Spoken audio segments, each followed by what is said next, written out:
Paramhans academy में आपका स्वागत है।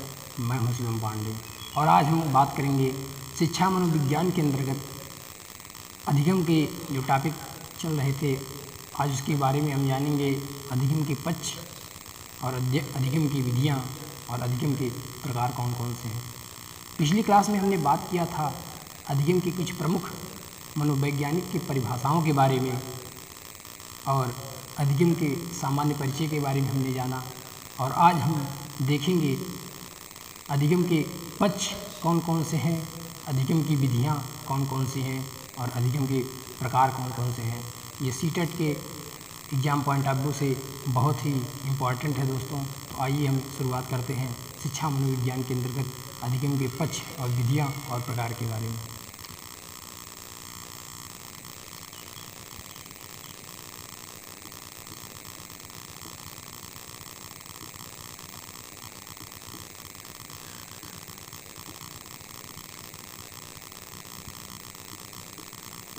शिक्षा मनोविज्ञान के अंतर्गत हम लोग पढ़ रहे थे अधिगम, इंग्लिश में लर्निंग भी कहा जाता है। आज हम इसके पक्ष को जानेंगे, फिर इसकी विधियां कौन कौन सी हैं इसके बारे में जानेंगे। फिर अधिगम के प्रकार कौन कौन से हैं इसके बारे में हम चर्चा करेंगे। तो आइए समझते हैं अधिगम के पक्ष कौन कौन से हैं।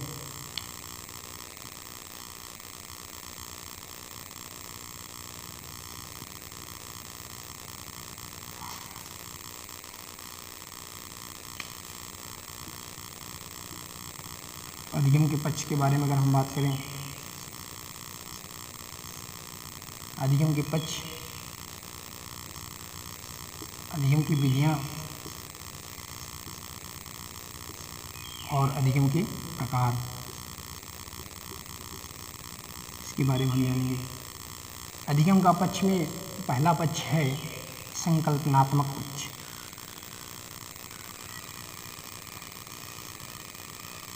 संज्ञानात्मक।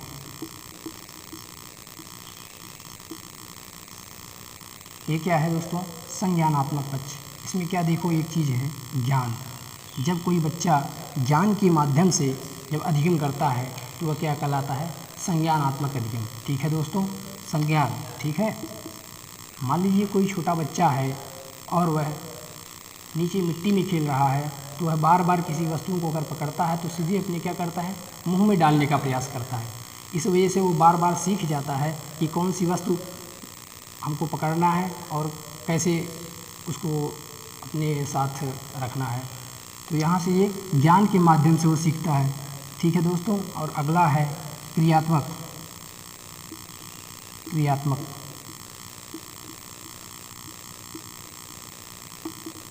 इसमें देखो बताया गया है क्रियात्मक जो पक्ष होता है ये क्रिया से संबंधित होता है। जैसे इसके शब्दावली से ही स्पष्ट है क्रिया।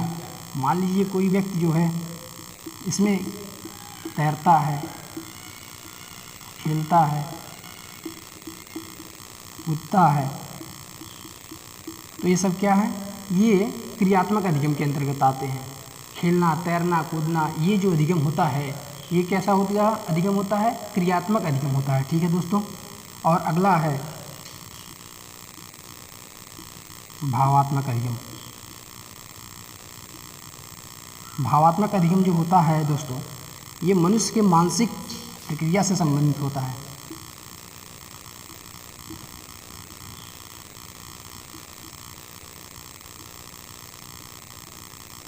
मनुष्य के ये मानसिक प्रक्रिया से संबंधित होता है।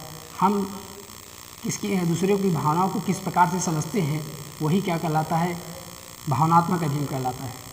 और आगे हम जानेंगे अधिगम के प्रकार कौन कौन से हैं। तो पहला है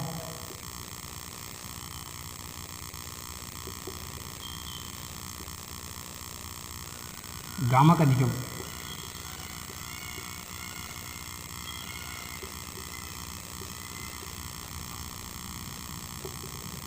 गामक अधिगम, अधिगम के प्रकार में पहला पॉइंट है इसका जो संबंध होता है बच्चों के शारीरिक प्रक्रिया से होता है। बच्चे जब शारीरिक क्रिया के द्वारा सीखना प्रारंभ करते हैं तो ये क्या कहलाता है, गामा का अधिगम कहलाता है।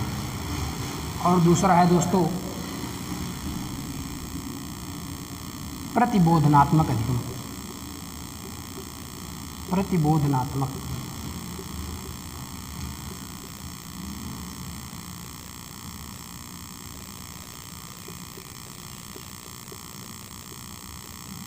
इससे शब्दावली से स्पष्ट है, जब किसी विषय वस्तु के बारे में हम बोध करते हैं तो वो क्या कहलाता है दोस्तों, प्रतिबोधनात्मक अधिगम। ठीक है।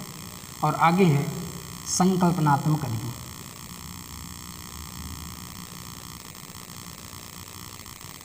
संकल्पनात्मक अधिगम।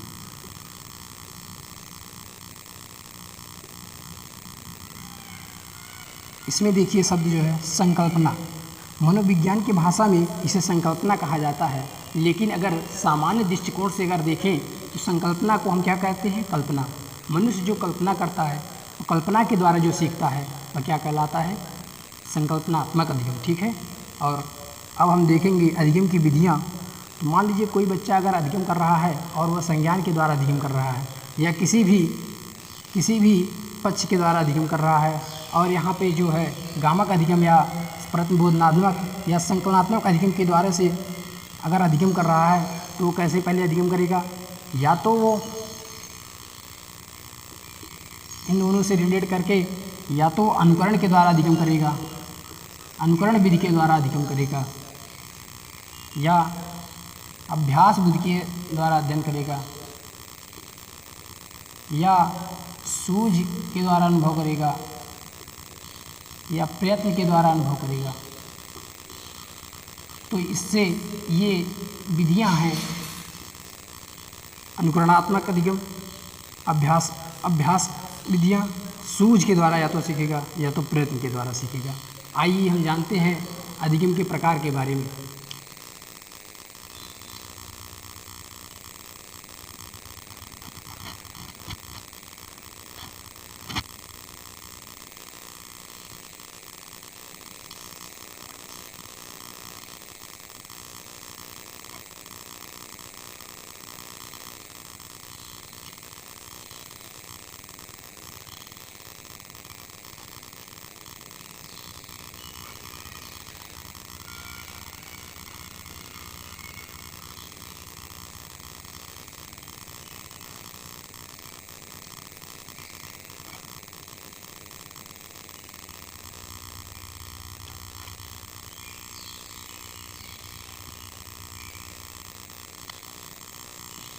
अधिगम के प्रकार के बारे में आइए हम जानते हैं।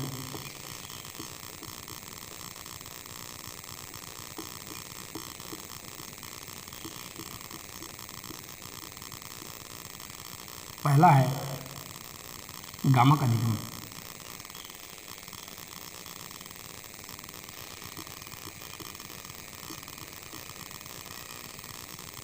दूसरा है प्रतिबोधनात्मक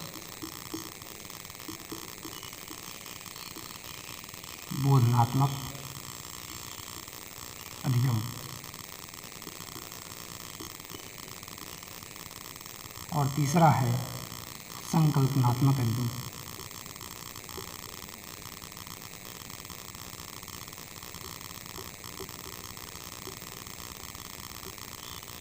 आइए जानते हैं गामक अधिगम क्या है।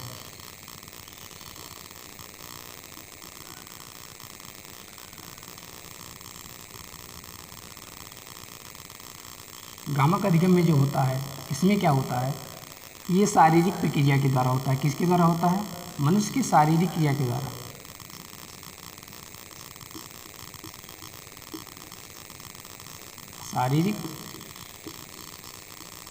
शारीरिक क्रिया के द्वारा जो अधिगम होता है वो क्या होता है दोस्तों, गामक अधिगम कहलाता है।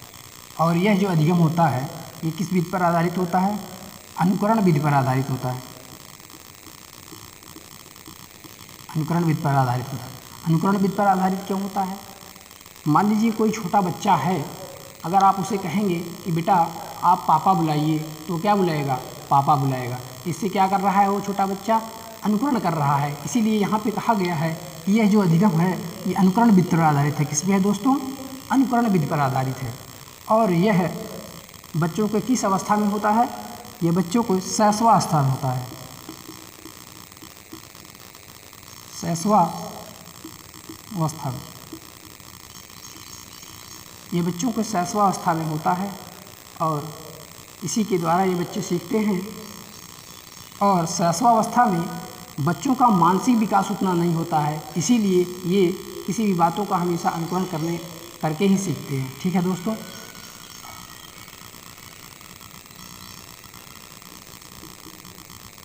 बच्चों का मानसिक विकास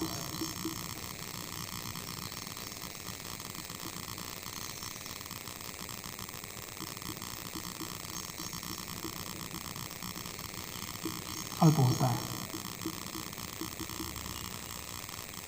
तो यहाँ से डायरेक्टली क्वेश्चन पूछे जाते हैं कि मान लीजिए जो गामा का अधिगम होता है वह किस विधि पर आधारित होता है, तो हम डायरेक्ट आंसर देंगे क्या? अनुकरण विधि पर आधारित होता है। जो गामा का अधिगम होता है बच्चों को किस अवस्था में होता है, तो हम आंसर क्या करेंगे? शैशवावस्था में। ठीक है। तो आगे हम बढ़ते हैं।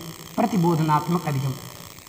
आप यहाँ से देख रहे हैं, इसकी शब्दावली से ही स्पष्ट है प्रतिबोधनात्मक अधिगम। अगर किसी विषय वस्तु के बारे में अगर हम बोध करते हैं, किसी विषय वस्तु के बारे में, किसी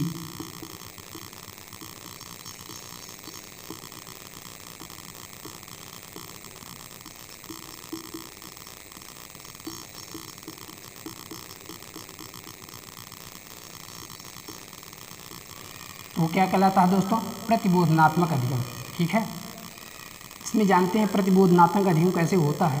ये प्रतिबोधनात्मक अधिगम में बच्चों के अंदर हमेशा एक संप्रत्यय का निर्माण होता है। क्या होता है? संप्रत्यय, जिसे हम इंग्लिश में कॉन्सेप्ट भी कहते हैं।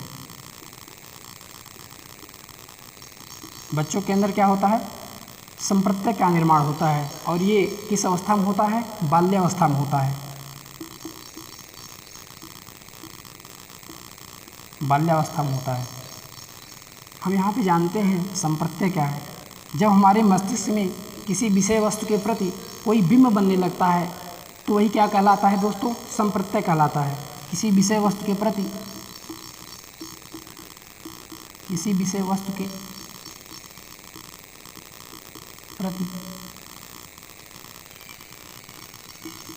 मस्तिष्क में बनने वाला बिंब क्या कहलाता है? संप्रत्यय कहलाता है दोस्तों। और यह बच्चों के किस अवस्था में होता है? बाल्यावस्था में होता है। ठीक है दोस्तों। और ये जो विधियाँ इसमें है ये प्रयत्न या भूल विधि पर आधारित होती है। प्रयत्न या भूल विधि पर आधारित होती है। ठीक है दोस्तों। और ये बच्चों के बाल्यावस्था में होती है।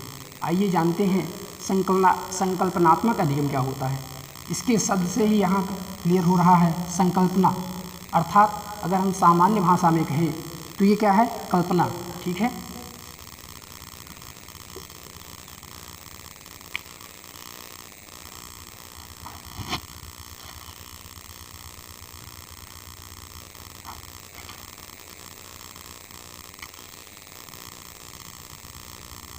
इसमें क्या होता है? संकल्पना।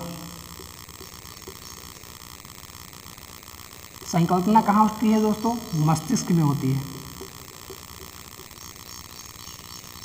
और जो संकल्पना होगी वह क्या होगी? किसी विषय वस्तु को लेकर आपके अंदर संकल्पना जागृत होगी। विषय वस्तु के प्रति, किसी भी विषय वस्तु के प्रति हमें क्या होती है? संकल्पना होती है। जब बच्चा किशोरावस्था में रहता है, उसका मानसिक विकास बहुत उच्च स्तर का जब हो जाता है तो वह जब किसी विषय वस्तु को देखता है तो वह कल्पना करता है। कल्पना करके वह सीखने का प्रयास करता है। तो वही क्या कहलाता है दोस्तों? संकल्पनात्मक अधिगम कहलाता है। यह बच्चों के किस अवस्था में होता है? किशोरावस्था में। किशोरावस्था में होता है और यह सूझ विधि पर आधारित होता है।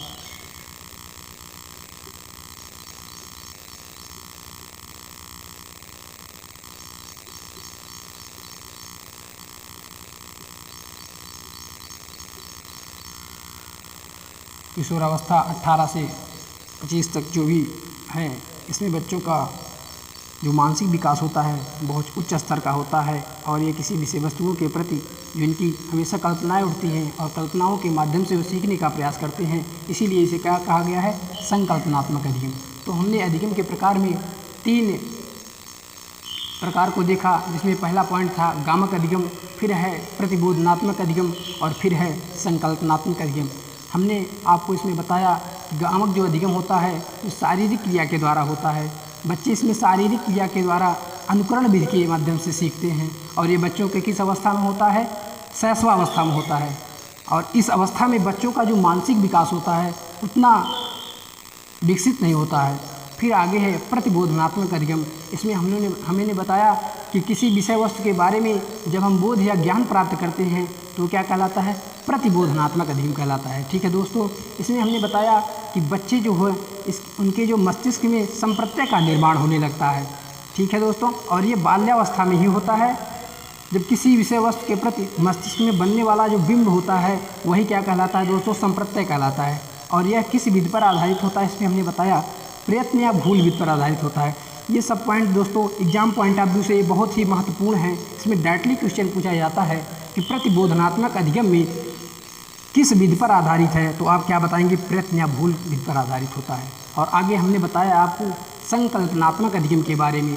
संकल्पना से क्या होता है, हम जब संकल्पना करते हैं तो मस्तिष्क में करते हैं और मस्तिष्क में जब हम संकल्पना करेंगे तो वह किसी विषय वस्तु को लेकर संकल्पना करेंगे। तो जब हम किसी विषय वस्तु के प्रति संकल्पना करते हैं तो हम क्या करते हैं, उसी संकल्पना के माध्यम से हम सीखने का प्रयास करते हैं और वही जब हम सीख जाते हैं तो क्या कहलाता है, संकल्पनात्मक अधिगम कहलाता है। और ये किस अवस्था में होता है, तो हम जानते हैं क्या है, किशोरावस्था में होता है। यहाँ से डायरेक्टली क्वेश्चन पूछे जाते हैं। और ये किस विधि पर आधारित होता है, तो सूझ विधि पर आधारित होता है। ठीक है दोस्तों, आप हमारे इस परमहंस एकेडमी चैनल के माध्यम से जुड़े रहिए। धन्यवाद।